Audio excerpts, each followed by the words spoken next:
और इसी बीच जो एक बड़ी खबर आ रही है आपको वो भी बता दें, ईरानी राष्ट्रपति ने इमरजेंसी मीटिंग बुला ली है। बड़ी जानकारी आपको दे रहे हैं, ईरानी राष्ट्रपति ने इमरजेंसी मीटिंग बुलाई और देखिए इससे पहले एयर स्पेस भी बंद किया ईरान ने, वो भी हमने आपको बताया। और अब आपको बता दें, सेना के तमाम बड़े अफसरों के साथ मीटिंग है। इजराइल पर काउंटर अटैक की रणनीति पर चर्चा हो रही है, ये बड़ी खबर है।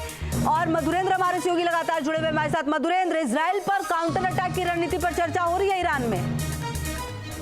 देखिए, बिल्कुल ईरान को भी दरअसल अपनी फेस सेविंग करनी होगी, क्योंकि मैं जैसा बता रहा था कि ईरान भले ही इसको डाउन प्ले करने की कोशिश कर रहा है, लेकिन ईरान के भी दरअसल संप्रभुता पर इजराइल का इसे हमला माना जाएगा, क्योंकि ईरान ने भी इजराइल की एयर स्पेस को वायलेट करते हुए उसके मिलिट्री टारगेट्स को हिट किया है। और जाहिर है जो तस्वीरें आ रही हैं, बहुत ज्यादा डाउन प्ले करने की स्थिति में ईरान नहीं होगा, क्योंकि तस्वीरें साफ तौर पर दिखाई दे रही हैं। और न सिर्फ तेहरान के आउटस्कर्ट में, न सिर्फ कराज में, बल्कि मैं देख रहा हूं कि जो इस वक्त विजुअल सैटेलाइट निकल कर आ रहे हैं, उसमें इब्सहान, मशाद और कुर्दिस्तान प्रोविंस जो है उसमें भी इजराइल ने अपने टारगेट को हिट किए हैं। और मिलिट्री टारगेट्स भले हैं, लेकिन जाहिर तौर पर इनकी तस्वीरें स्टेट मीडिया चाहे जितनी दबा ले, लेकिन विजुअल्स जो है वो डिफरेंट सोशल मीडिया प्लेटफॉर्म्स के जरिए निकल कर सामने आ रही है। क्लब हाउस चैट देख रहा हूं मैं, उसमें ईरान के लोग जो हैं वो बोलते नजर आ रहे हैं कि किस तरह से उन्होंने हमले को देखा, किस तरह से इजरायली फाइटर जेट्स जो हैं वो दरअसल टारगेट्स को हिट करते नजर आए। तो एक जनमानस में जो मैसेज है कि जनहानि नहीं हुई, कोई वाइल्ड रिफाइनरी नहीं चला, ना कोई न्यूक्लियर टारगेट्स हुए, लेकिन मिलिट्री टारगेट्स को इजराइल ने हिट किया, ईरान की जमीन पर हिट किया, ये अपने आप में एक तरह से नैरेटिव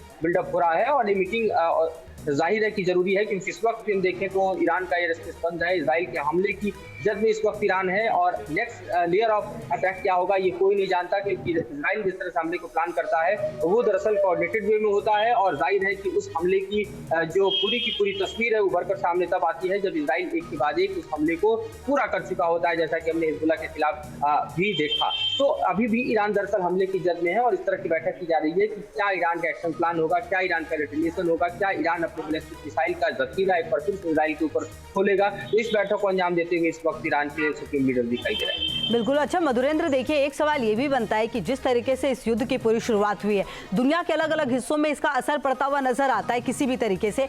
अब जब इस तरह का हमला किया गया है और अगर इजराइल पर फिर काउंटर अटैक होता है तो किस तरह का असर देखने को मिलेगा, भारत समेत तमाम देशों पर किस तरह से असर?